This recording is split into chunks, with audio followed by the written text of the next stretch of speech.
Hello everyone, আজকে আপনাদের সাথে খুবই মজাদার একটি রেসিপি শেয়ার করব। দেখি হয়তোবা বুঝতে পারছেন যে এটা কিসের রেসিপি। আমার আজকের রেসিপি লইট্টা শুটকি ভুনা।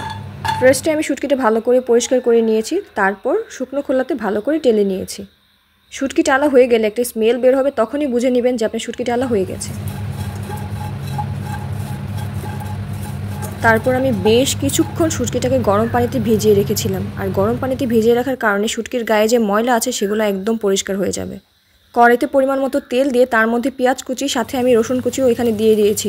আর শুটকিতে রসুন কুচিটা দিলে খেতে খুবই ভালো লাগে। আপনি চাইলে এখানে রসুন একটু হালকা থেতো করেও দিতে পারেন। পেঁয়াজটা বেশি ভাজার প্রয়োজন নেই, হালকা ভাজলেই হবে। আমি এখানে একটু তেজপাতা ইউজ করেছি, এটা অপশনাল, আপনি চাইলে নাও ইউজ করতে পারেন। তবে আমি শুটকিতে অল্প পরিমাণে তেজপাতা ইউজ করি। পেঁয়াজটা হালকা ভাজা হয়ে আসলে এর মধ্যে একটু আদা রসুন বাটা ও জিরা বাটা দিব। আর অবশ্যই আপনি পরিমাণ মতো দিবেন, আপনি কতটুকু শুটকি নিয়েছেন তার উপর ডিপেন্ড করে আপনি এখানে কতটুকু মশলা ইউজ করবেন। পরিমাণ মতো পানি দিয়ে আদা রসুন ও জিরাটাকে আমি ভালো মতো কষিয়ে তার মধ্যে গুঁড়ো যে মশলা সেগুলো আমি ইউজ করব। হলুদের গুঁড়া, মরিচের গুঁড়া ও লবণ দিয়ে আমি ভালো মতো মশলাটাকে কষিয়ে নিয়েছি।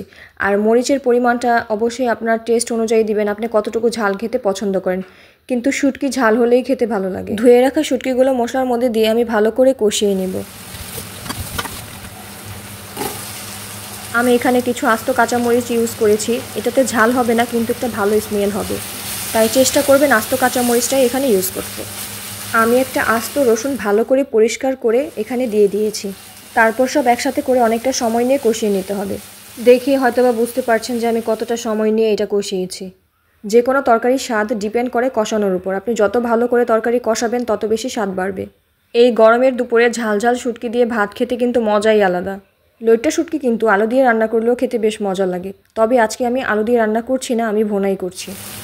আমি ঢেকে দিয়ে আবারও শুটকিটাকে ভালো করে কষিয়ে নিয়েছি। যখন দেখবেন শুটকির গায়ে আর কোনো পানি নেই, তেল বের হয়েছে, তখনই ভাববেন যে একদম প্রপার কষানো হয়ে গেছে। এরপর আমি এখানে পরিমাণ মতো পানি দিব, যতটুকু পানি শুটকি আর রসুন সিদ্ধ হওয়ার জন্য যথেষ্ট। আমি খুবই ইজি ওয়েতে আপনাদের সাথে শুটকির এই রেসিপিটা শেয়ার করেছি।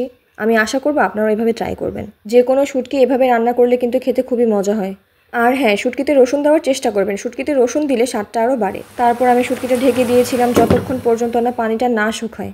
একদম পানি শুকিয়ে যাওয়ার পর আমি ঢাকনাটা খুলে শুটকিটাকে ভালো করে ভাজা ভাজা করে নিয়েছি। এই তো আমার শুটকি রান্না অলমোস্ট কমপ্লিট। দেখি হয়তোবা বুঝতে পারছেন যে শুটকিটা খেতে কেমন হয়েছে। এই কুরবানিতে যারা মাংস খেতে খেতে একদম বোর হয়ে যাবেন, তারা একবার হলে এভাবে শুটকিটা রান্না করে দেখবেন, পেট ভরে ভাত খেতে পারবেন। আমাদের কিন্তু মাঝে মাঝে টেস্টের পরিবর্তন আসে, যখন কিছুই খেতে ভালো লাগে না তখন কিন্তু শুটকি দিয়ে ভাত খাওয়া যায়। লবণটা যার যার স্বাদ মতো, আমার একটু প্রয়োজন হয়েছিল তাই আমি আবার একটু লবণ এখানে অ্যাড করেছি। এই তো আমার শুটকি ভুনা কমপ্লিট। Thanks for watching.